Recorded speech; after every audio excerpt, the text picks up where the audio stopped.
Antes de falar dos exemplos que vão ter aqui nessa aula, falar um pouquinho desse assunto super relevante que é a tese de Church-Turing, tá? É um pouco de história, né? E muitos modelos que são além de máquina de Turing existem, tá? Existem outros modelos que vão além de máquina de Turing, não além porque não ganham nada a mais, são equivalentes, mas eles modelam também formalmente o que a gente conhece como computação, tá? Então não existe somente a máquina de Turing que faz isso, mas tem outros modelos. Exemplos deles são esses dois, o lambda cálculo e funções mi-recursivas, tá? Elas apareceram mais ou menos na mesma época, talvez isso aqui um pouco depois e tudo mais, isso eu já não lembro exatamente em termos históricos. Se vocês forem ver o meu vídeo do ano passado, eu acho que eu até falo exatamente do ano, porque eu tinha visto há pouco tempo isso, quando cada coisa foi surgida, mas nesse ano agora eu não lembro exatamente. Mas são modelos que diferentes de máquinas de Turing, mas que também modelam o que a gente entende como computação. É mais ou menos assim, o que a gente entende máquina de Turing e lambda cálculo, fazendo uma analogia, o que a gente entende máquina de Turing como hardware e lambda cálculo como software, tá? Como linguagem de programação e coisas do tipo. Aqui é a máquina, né? A coisa do hardware, ele vai e vem e tudo mais. E o que a gente entende, o que a gente sabe é que todos esses modelos são equivalentes entre si. Tudo que uma máquina de Turing faz, um lambda cálculo faz, a função mi-recursiva faz, e vice-versa aí, tá? Bom, a classe das funções computáveis definidas por qualquer um desses modelos é a mesma classe das funções computáveis por uma máquina de Turing, né? Isso quer dizer de serem equivalentes esses modelos. Em outras palavras, tudo que uma coisa faz, a outra também faz, só que o modelo é diferente, então a definição é diferente, a execução acaba sendo diferente também. Então, isso sugere, né, que máquina de Turing, na verdade, é o limite superior para tudo que pode ser feito numa computação. Tudo pode ser computado, tá? Se tudo que pode ser computado por uma máquina de Turing, também pode ser computado por um lambda cálculo, por a mi-recursiva, eu poderia entrar nas definições formais de cada uma dessas coisas, mas existe a equivalência com isso daqui. Então, a gente pode ficar somente nesse modelo e que para esse curso isso é o suficiente para a gente. É claro que eu não consigo em um slide falar dessa riqueza de detalhes que existem nesses outros dois assuntos. Isso seria um outro curso para a gente tratar dessas três coisas juntas, né? Talvez um curso que não fale sobre autômato, né? Aquela parte de linguagens regulares, com os autômatos, os modelos de autômatos, deixa um pouco de lado e venha direto para cá. Enfim, cursos de lógica. Existem inúmeros cursos que tratam dessas equivalências, mas não vem ao caso para a gente aqui agora, tá? O que a gente só precisa saber nesse momento é que são equivalentes e tudo, então, que a gente tem possível de ser computado, a gente consegue com a máquina de Turing. Isso, em outras palavras, é o que sugere a tese de Church-Turing, tá? Ela surgiu em 36, né? Que é o seguinte, essa tese diz o quê? Um problema de decisão, ou seja, o que é um problema de decisão? Um problema de decisão é um problema que exige como resposta, que pede como resposta sim ou não. Nossa.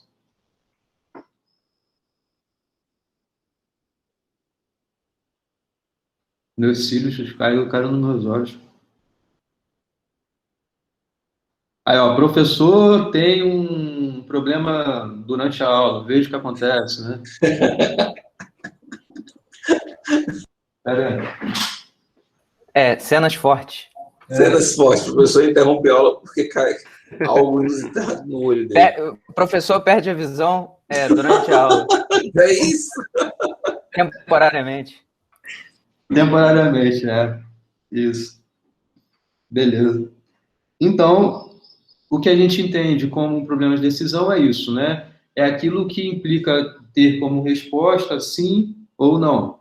Isso significa você decidir. Então, um problema que satisfaça isso, que exija esse tipo de pergunta, Além disso, uma função, vocês sabem o que é uma função? É algo que a gente viu na aula 15, até quando eu falei sobre composição de máquinas de Turing.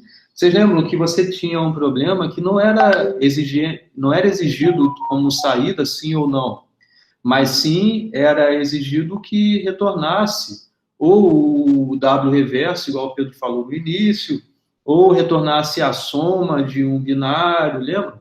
Então, era uma função, era algo que tinha que fazer e ter como saída algo que não fosse um sim ou não, ok?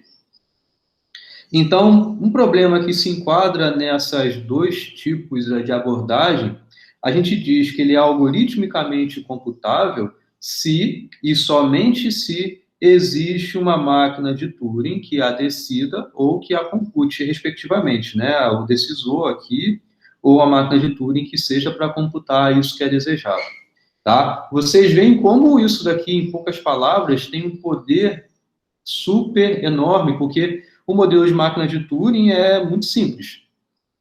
Assim, é claro que vamos dar aqui, né, a palavra certa talvez não seja simples, mas é algo que a gente consegue definir em poucas meia dúzia de palavras e de conjunto, a gente consegue.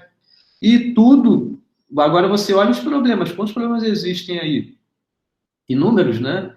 Então, tudo que pode ser algoritmicamente computável, e aqui eu chamo atenção para esse termo, algoritmicamente computável, porque apesar de ser comum vocês entenderem o que seja um algoritmo, é algo que nessa época daqui era um termo novo. E hoje está sendo uma aula problemática, hein? Vocês estão ouvindo? Maluco invade com motosserra para tentar matar a professora. Motosserra atrapalha o professor. Vê o que acontece. Caraca.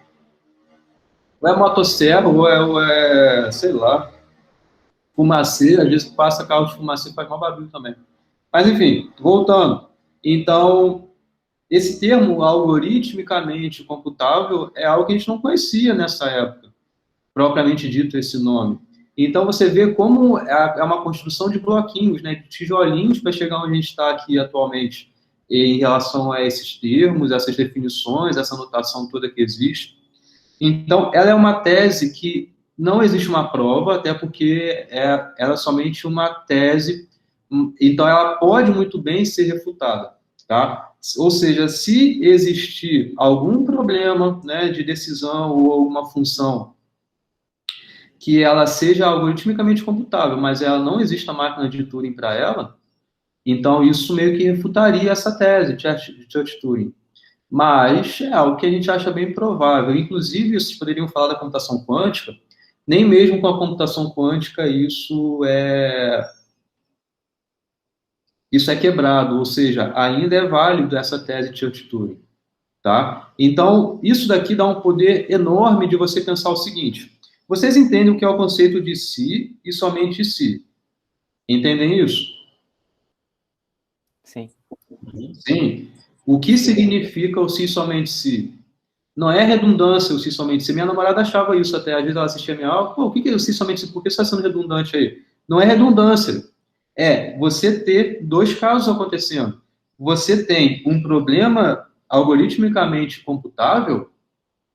Se você tem isso, então você tem uma máquina de Turing. Você vê como você pode inverter o seu pensamento depois pensando o seguinte: você tem uma máquina de Turing? Ah, então você tem um problema algoritmicamente computável. Vocês enxergam essa distinção da ordem das coisas, né? Do que é consequência, do que é causa, do que é causa, do que é consequência, certo? Isso dá um poder muito grande, porque ajudando até um pouco vocês na hora de que forem tentar construir um decisor, tá? Vocês podem primeiro pensar não na máquina em si, mas sim no algoritmo, porque é algo mais comum para a gente aqui, né? É mais comum você pensar algoritmicamente como resolver um problema. Então, você quer montar um decisor, então você monta um algoritmo e o seu decisor vem como consequência. Entenderam? Essa tese de Church-Turing, ela é super importante para hoje, nessa aula, a gente poder simplificar as coisas. Ou seja, a gente é capaz de expressar como resolver um problema sem montar propriamente uma máquina de Turing, mas fazendo algo diferente, que é exibindo um algoritmo que resolve esse problema. Entenderam? Na próxima aula, eu vou ensinar como montar uma máquina de Turing a partir de outra máquina de Turing. Isso vai ser importante para completar o conceito que eu vou apresentar nessa aula de hoje, que vai ser o conceito de máquina de Turing universal, tá? É uma máquina de Turing que vai processar, vai modelar, vai simular qualquer outra máquina de Turing. Beleza? Entenderam o que é a tese de Church-Turing? Sim. Church é Alonso Church, Turing é o Alan Turing, tá? Turing, ele tem uma história dos dois. Vocês sabem qual é a história dos dois? Eu não conheço, não.